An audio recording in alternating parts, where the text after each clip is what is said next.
It looks like we are live. So are we ready to go? We are ready. All right. Well, I'd like to welcome everyone to the Gallatin Industrial Development Board meeting. Obviously a little different format today, but I think it's one we're probably all getting used to. With that, let me read a statement, and then we will need to have a vote after that before we have our call to order. Pursuant to Governor Lee's Executive Order number 16 and the need to limit the community spread of COVID-19, the May 13th, 2020 meeting of the Gallatin Industrial Development Board will be held by electronic means. The meeting will be live streamed to protect the public health, safety, and welfare of the council and citizens of Gallatin. Instructions for viewing the meeting are below, and that has been sent out to the public. With that, is there a motion and second for us to proceed electronically in order to protect the health, safety, and welfare of both council and citizens? I make a motion that we proceed electronically to protect the safety, welfare, and of the citizens and the council or the board. All right. Do we have a second? I second. Okay, so we have a motion by Ron Kleinard and a second by Larry Wise. All of our votes will be a roll call vote. So with that, the motion and the second, PJ Davis. Aye. Joanne Walker. Aye. And I will approve it as well. So motion passes. All right, we will start our agenda. Item number 1 is a call to order. Again, we will have a roll call. So Ron Kleinard. Present. PJ Davis. Here. Joanne Walker. Present. Larry Wise. Present. And Alan Ramsey is present as well. Derek Jackson and Leonard Asante are not with us tonight, but we do have a quorum. Okay, everyone has item number 2, minutes from our February 12th, 2020 meeting.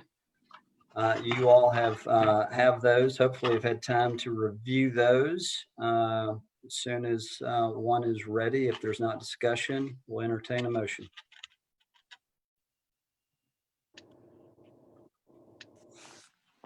I move the minutes be approved. I second. Okay, we have a motion for approval from Larry Wise and a second from Joanne Walker. Going to our vote, PJ Davis. Yes. Ron Kleinard. Yes. And yes for me. So that passes. Minutes are approved. Item number 3, financial report. PJ, do you have a report for us? I do. Alan, I'm sorry. I don't think you called on Joanne and Larry for those minutes. Even though they made the motion in the second, you still need to have them vote. Okay, thank you for telling me that. I will go back and do that. So, all right, we have ayes from everyone except Larry Wise. Aye. Joanne Walker. Aye. All right, thank you for that, Rosemary. That passes. All Okay. right, financial report. Yes. We wrote checks for $925 on 4/13 to Extreme Lawn Care, and again on 4/21, which was a catch-up. One of those was a catch-up from a check that hadn't been written prior back last year. And then we also wrote one for $325 for Larry to attend financial training. The current balance is $97,849.28. All right. Okay. Well, item number 4 is the items for approval. We have Angie Hubbard with us from GNRC. Angie, if you will start us off with the first 2 items and go over those, and then we will approve accordingly. Okay, thank you. Before you, you have the proposed budget for fiscal year 2020 through 2021, beginning July 1, 2020, ending June 30, 2021. The on the budget, that is in the far right column. The other columns are showing you the budget for this current fiscal year, what we have in income and expenses to date, how we're tracking budget to actual. At the bottom of the page, you will also see where I've accounted for accounts receivables and payables that we're expecting to either receive or pay out before June 30. And of that extreme lawn care payable, 925 comes out of that 1850. I do expect them to bill for another quarter before the close of this fiscal year. I'm glad to answer any questions.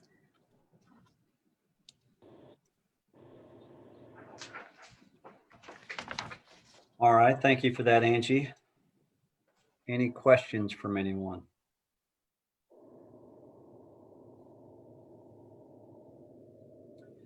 If there are none, we'll entertain a motion. I make a motion to accept the budget as read and presented to us. All right, do we have a second? I second. All right, we have a motion from PJ Davis and a second from Ron Kleinert. Now we will have our vote. PJ, Yes. Ryan, Yes. Joanne, Yes. Larry, Yes. and I vote yes also. So that passes. Next item, Angie. Thank you. The next item is requesting the board's approval to incur costs associated with unwinding the pilot for American Colors.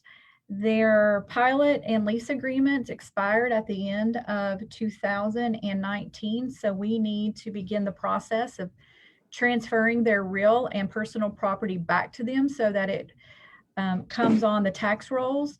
These are not costs that we carry in GNRC's contracted budget. These are some of those extra costs that we must seek the board's approval before incurring them. We do have an estimate from the Bradley firm of between $1,000 and $1,500 for these costs. All right, thank you for that, Angie. Are there any questions or discussions we want to have on that? If there are none, we'll accept any motion.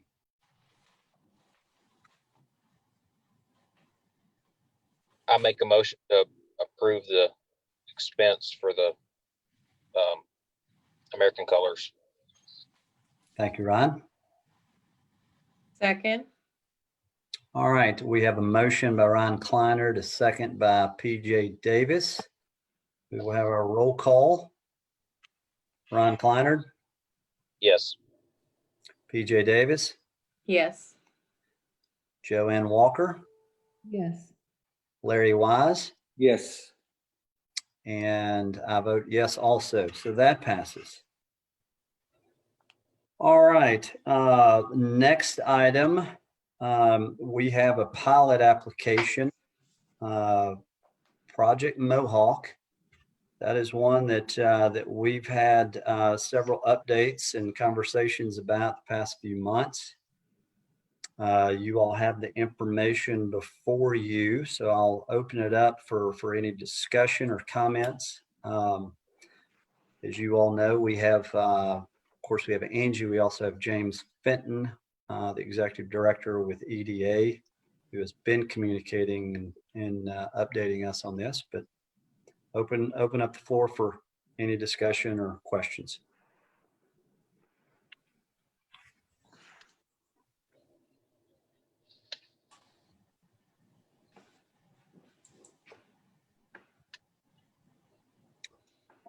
All right. If none, I'll open it up for motion. I make a motion to approve the pilot for Mohawk. I second. Go ahead, Larry. I second. All right, we have a motion from Joanne Walker to approve this pilot, along with a second from Larry Wise. We'll have a roll call vote. Joanne Walker, Yes. Larry Wise, Yes. Ron Kleinert, Abstain. He abstains. PJ Davis, Yes. Alan Ramsey, yes. All right, so we have 4 yeses and 1 abstention. All right. Next item is the pilot application for Project Woolhawk. This is another project that we've discussed for some time. What I would like to do is introduce James and ask him to just provide a summary for us. He's been communicating with both us and the applicant over many months, and just ask him to provide an overview and of the project and application before us. Thank you, Mr. Chair. As you mentioned, I have on occasion mentioned to this body that the city was working on a rather large project, and tonight you have that project under consideration. The pilot before you tonight is consistent with what other communities rather have offered, though it is completely not consistent with what you are given approval for. So with that, I can point to much larger markets that are receiving less than half of what we'll be receiving under this agreement. And while I'm sure there are other communities that are receiving more, and what we need to keep in mind is that this agreement is fair and it keeps the city whole. If you look through what you have before you, there's an escalation clause that's included where the payments increase 5% every 5 years. There are also terms in this agreement that encourage the company to develop the site as quickly as possible. I want to let you know that the figures that are in this pilot came about after extensive research and many conversations with the economic development team at TVA and for the state of Tennessee. The company is committing to building 2 buildings, which will make them the largest revenue source in the county. They are, however, ensuring at their own expense that there'll be infrastructure in place for up to 4 more buildings. If they're able to build out the campus as they would like to, they will be paying at a minimum $4.25 million annually. Out of that, the county will be receiving just over $2.9 million, while the city would be receiving $1.25 million annually. And over the length of this agreement, without taking into account the escalation clauses, this has the potential of $85 million worth of revenue to the city. If I might, I'm going to share my screen, Mr. Chairman. Sure thing.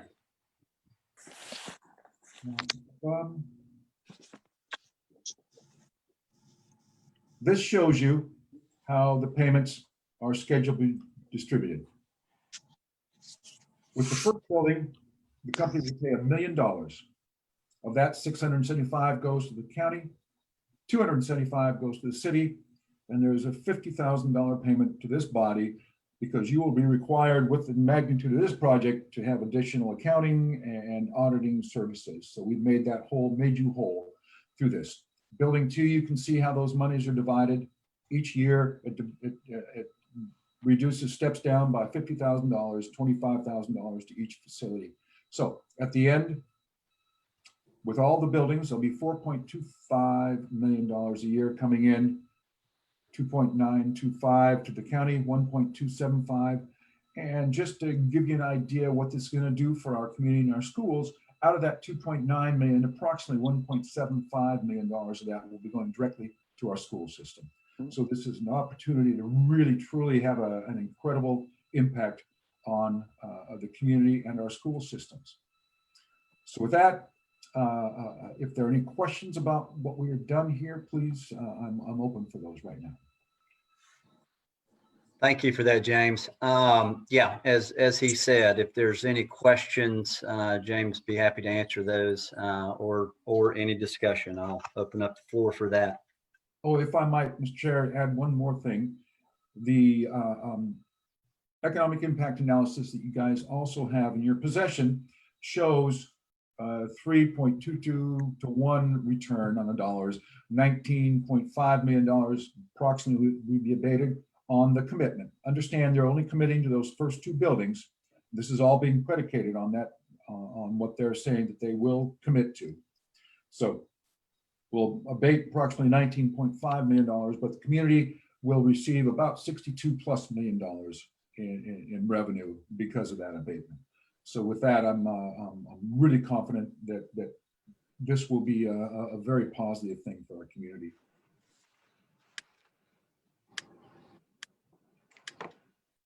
Thank you again for that, James. Any questions or comments or discussion? And if there are none, I'd like to ask Mr. Trent to go ahead and walk you through the resolution that you have before you. Okay, hello, everybody.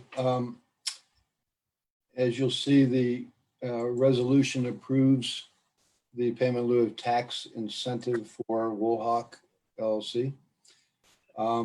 In the whereas provision at the bottom of page 2, there's a summary of the payment in lieu of tax provisions that George just talked about. It begins with a payment in lieu of tax for the land tied to what the land would be taxed at as a limited manufacturing zone. And a building under this project is defined as a building of at least 155,000 square feet. So after each building is constructed, you have a list of the amount of payment in lieu of tax, which is consistent with what James just showed you. First building, they would pay $1 million a year. Second, 750,000, on through to, if they go beyond that, up to maximum of 6 buildings. The 6th one's $550,000 a year. On the top of page 3, you'll see that once the land has been abated for 20 years from the date of completion of the first building, it reverts to 100% property tax as if the land were 100% on the tax roll. So that'll be a payment in lieu for that.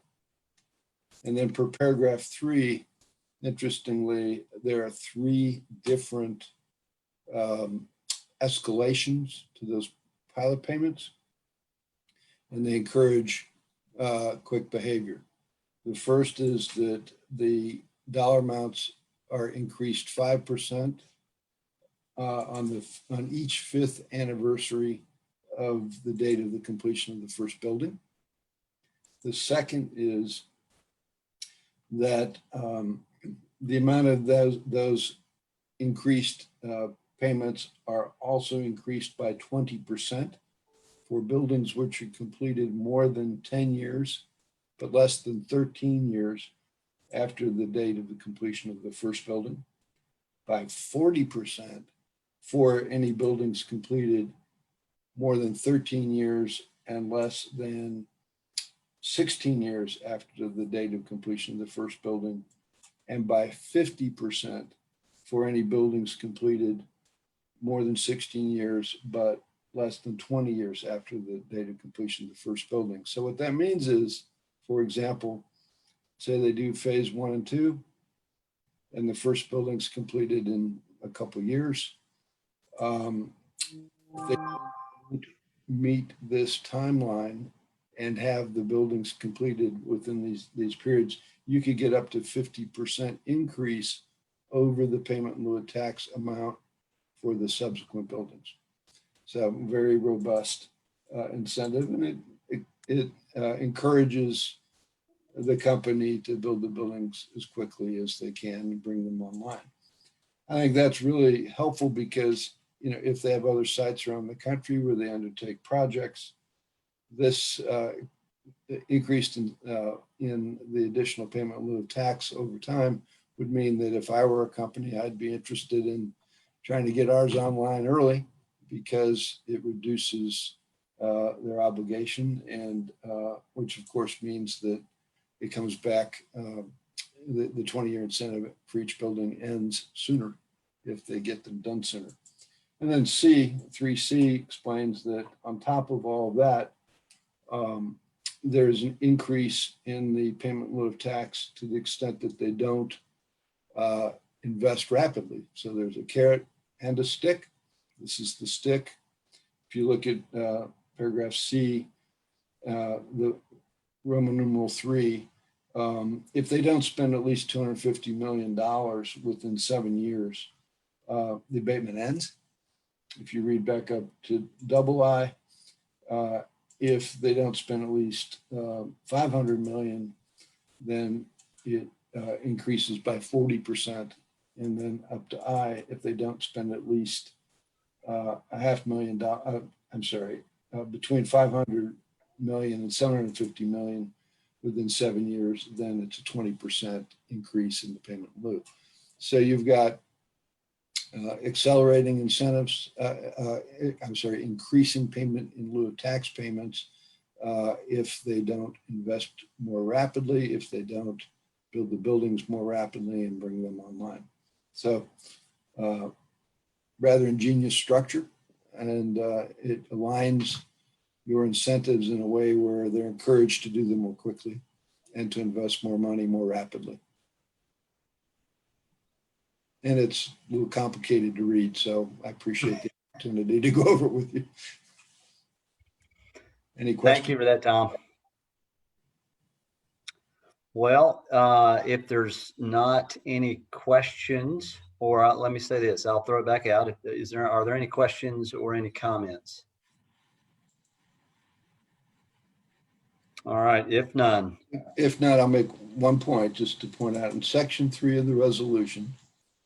Please note that there will be an escrow agreement and security agreement and deed of trust, which is typical, as you know, where the IDB will, without recourse, encumber its interest in the property that's conveyed to you to secure your obligations under the lease so that the company knows that you will, in fact, reconvey the assets that they paid for to them at the end of the term.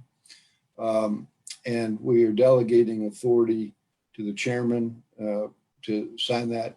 His execution will be deemed conclusive evidence of his approval. I will, of course, as your attorney, read that and recommend it or not. And so that's just a normal delegation for subsequent documents and miscellaneous acts. Mr. Trent, may I ask a quick question here? Is there something in here that ensures that this is incumbent upon the city council delegating this authority? Yes, if you look at here, there is a condition in section 6, which was going to be my next point, that all of these approvals are conditioned upon the city council passing their resolution to delegate authority to you to have done this. That, as you know, they had a meeting last night in committee. The final approval will be later. I believe it's next week. And if they don't approve it, then we won't sign these documents.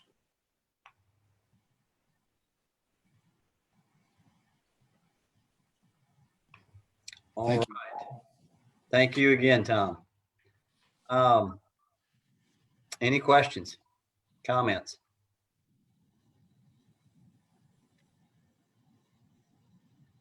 If there are none, we'll entertain a motion second.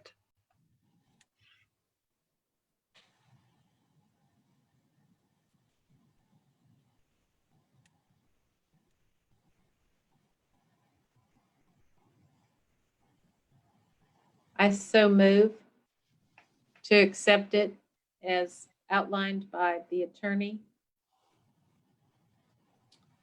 Thank you, PJ. Sorry, Is I there- was muted.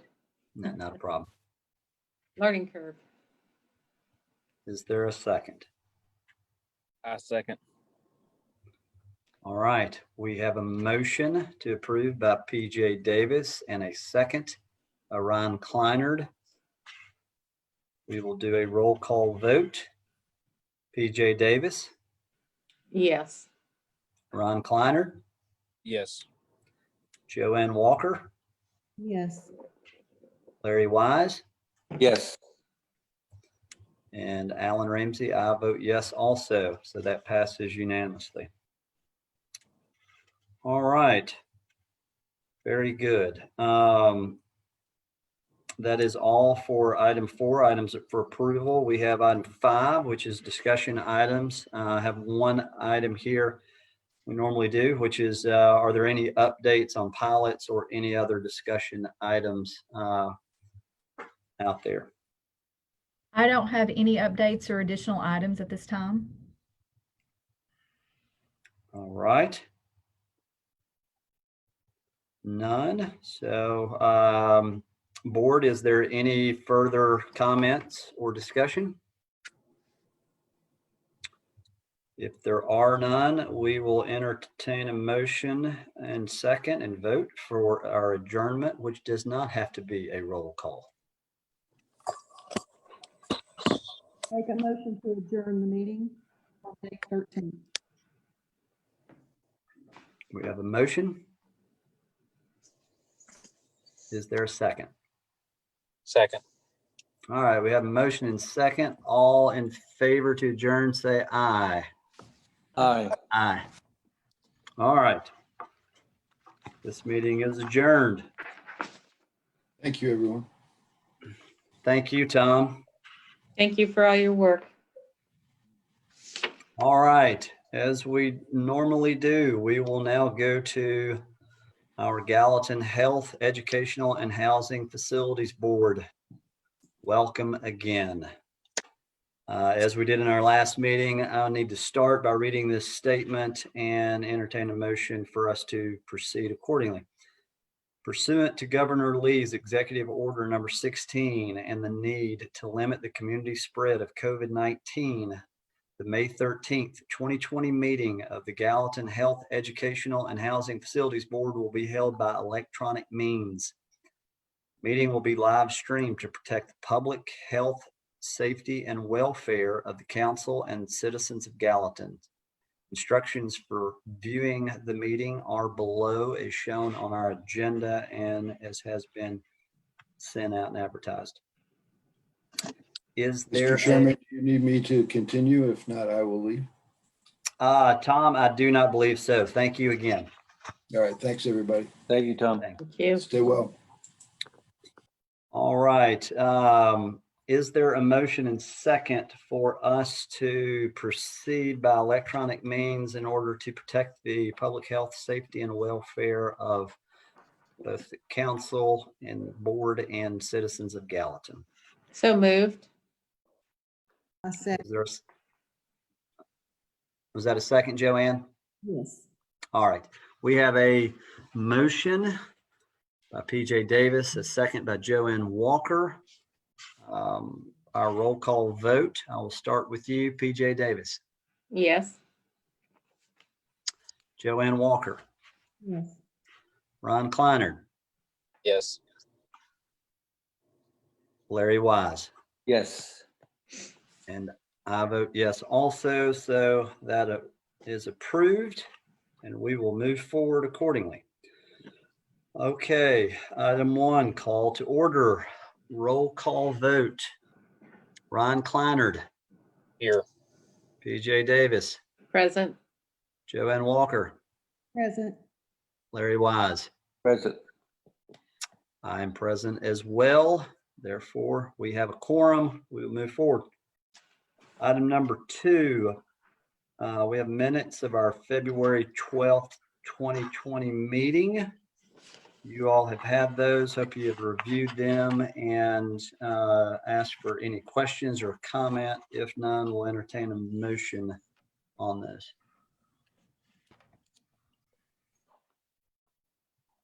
I move that the minutes be approved. I second. All right, we have a motion by Larry Wise, a second by Ryan Kleinard. We will have our roll call vote. Larry Wise, Yes. Ron Kleinard, Yes. PJ Davis, Yes. Joanne Walker. Yes. I vote yes as well. Those are approved. Item 3, financial report. PJ, do you have information for us? I do. Our balance is $27,901.22. That's all I have, Mr. Chairman. All right, thank you. Items for approval. We have one item. Angie, will you present the budget for fiscal year 2020 and 2021 for us? Yes, thank you. As with the Industrial Development Board, I am presenting the 2020 to 2021 budget for the Health, Educational, Housing Facilities Board, beginning July 1, 2020 through June 30, 2021.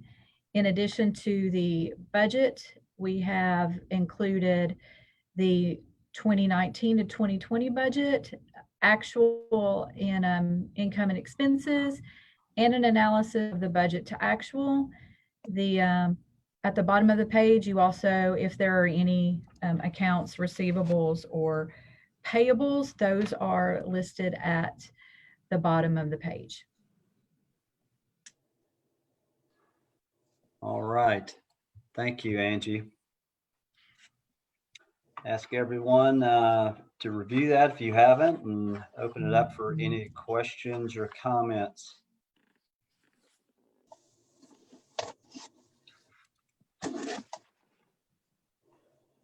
So move to accept the budget as presented. I second. We have a motion by PJ Davis to approve it and a second by Ryan Kleinard. Our roll call vote. PJ, we'll start with you. Yes. Ryan Kleinard, Yes. Joanne Walker, Yes. Larry Wise, Yes. and I, Alan Ramsey, vote yes as well. That is approved. All right. That's our only item for approval tonight. Item 5, discussion items. Are there any pilot updates for us? I do not have any updates or other discussion items. All right. Item 6, are there any additional comments? If there are none, we're just pros at this, it seems like tonight. So I will make one statement. I think, Angie, you and I have heard that next month's meeting will also be electronic as well. So we've had good practice tonight. Yes, correct. All right. Well, if there's nothing else, is there a motion to adjourn? I so move. Second. All right. We have a motion and a second. All in favor, say aye.